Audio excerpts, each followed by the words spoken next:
Hi mga ka-Twin Bell, good evening. Nagluto ako ng latek. Latek, ito gagawin ko tong yung pang ano ba ito?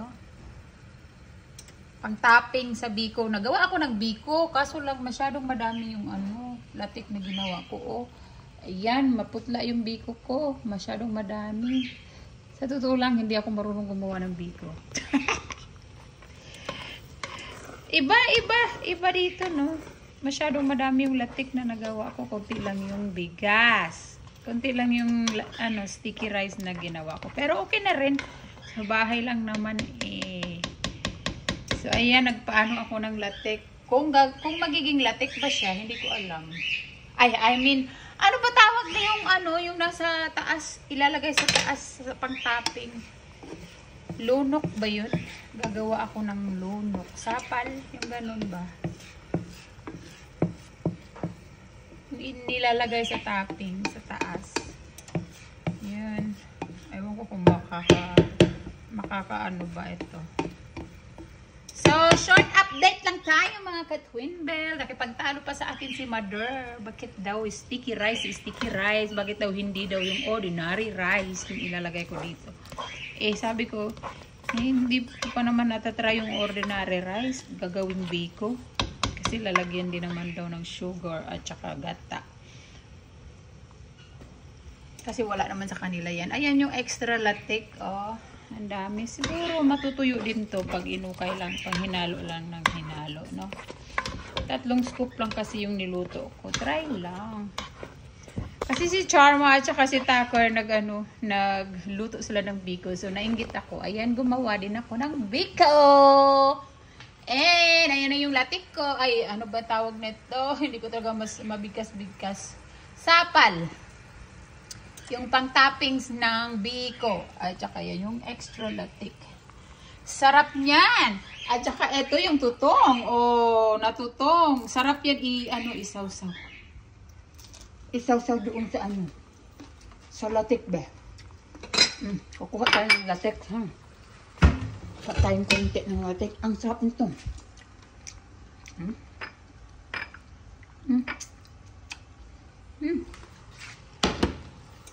Ang sarap yan nito, no? Yung tuyo, ay yung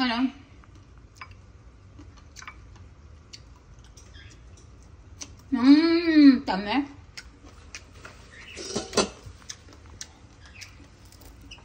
Natutong. No. Alam mo, nagkapeklat ako. Ako may gawa niyan. Kinalmot ko sarili ko.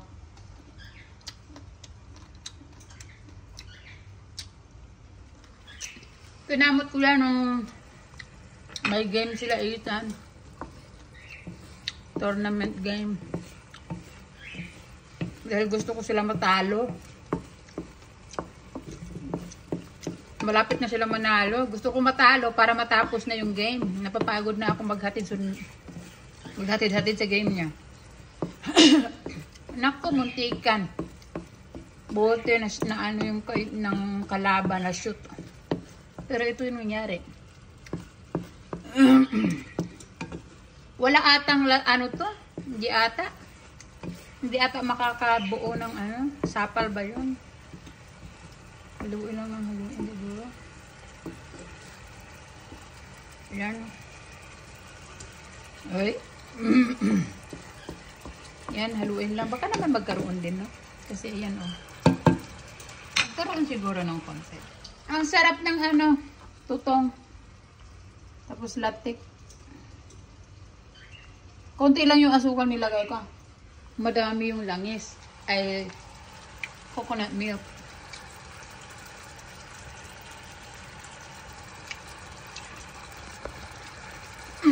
Ayan, magkakaroon na siya ng ano ba yun? Oil. Pag mga ganyan. Haluin natin para matuyo.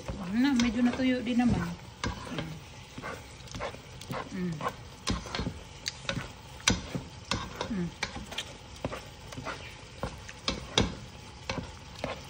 Nako. Yan pa natin. Iba talaga yung malagkit sa Pilipinas, no? Iba yung malagkit sa Pilipinas.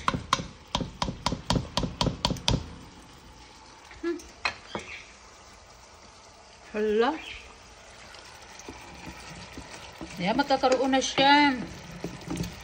May pantapping na ako. Wala ata. Matutuyo lang ata ito. Hindi pa bumubuo. Ay. Mauubos na. Walang lunok. Ang tawag na, uy, sapal. Bahay ko ano yun eh. Yung nyug ba? Anong tawag nun?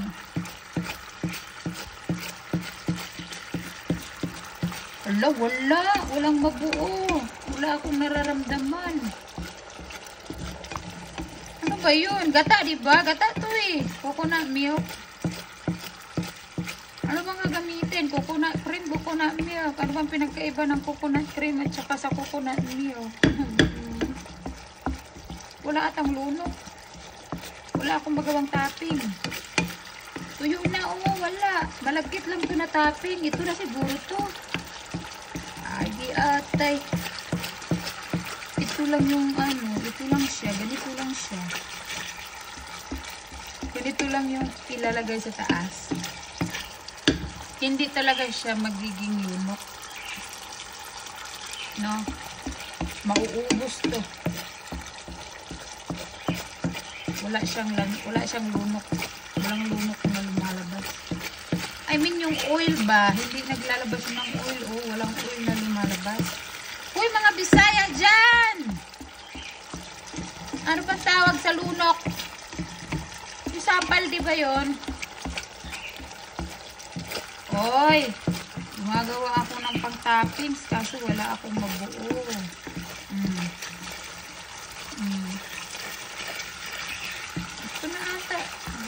Brown na pero mauubos na eh. Baka naman matuyuan. Yan ko ngayon ako. Ay, di atay. Wala na ka.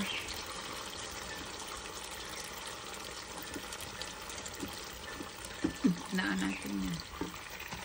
Ay! Yan na ba yun? Oo, yan na yun. Yan na yun. Kunti lang yung lumalabas. Ay! Ayan na nga yun. Maliit lang. Konti lang. Ay! Ikot-ikot na.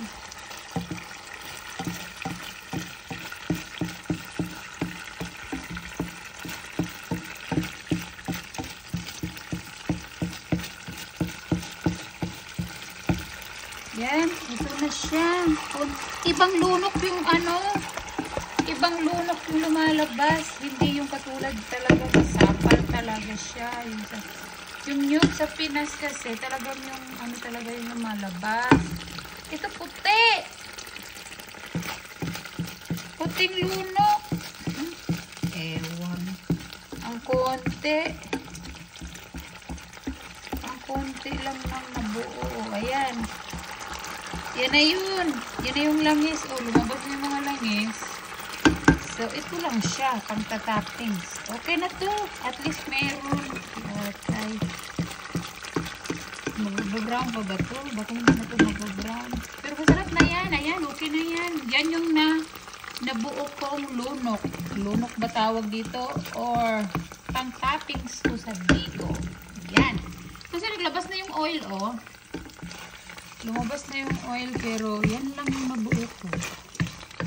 Oh, okay na yan. Baka maubos pa eh. Baka matuyuan pa eh. Wala na tuloy matira. Okay na yan. Ayan, medyo tuyo na rin ang aking biko ko. Oh. Sinatuyo din. Napadami ng gata.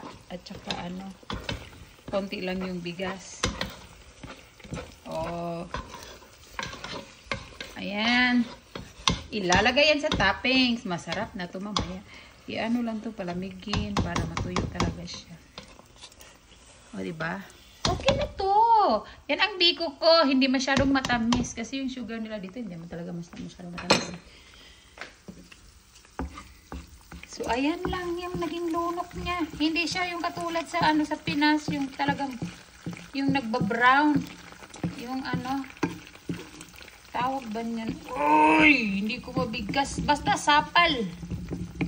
Mga Bisaya dyan, sapal ang tawag mo nila. Uy, kapitbahay nga namin noon. Nagluluto talaga ng ganyan.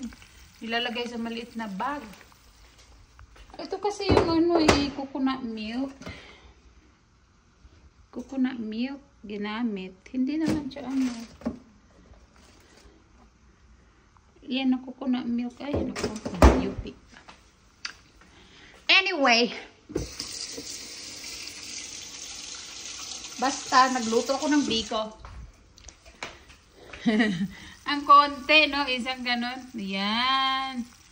So, okay na yan. Importante, mahalaga. Ayan, kain tayo. Sausaw natin yung tutong. Bye muna mga ka-twin bell. Yan lang yung toppings na ano ko. Nagawa ko. Thank you.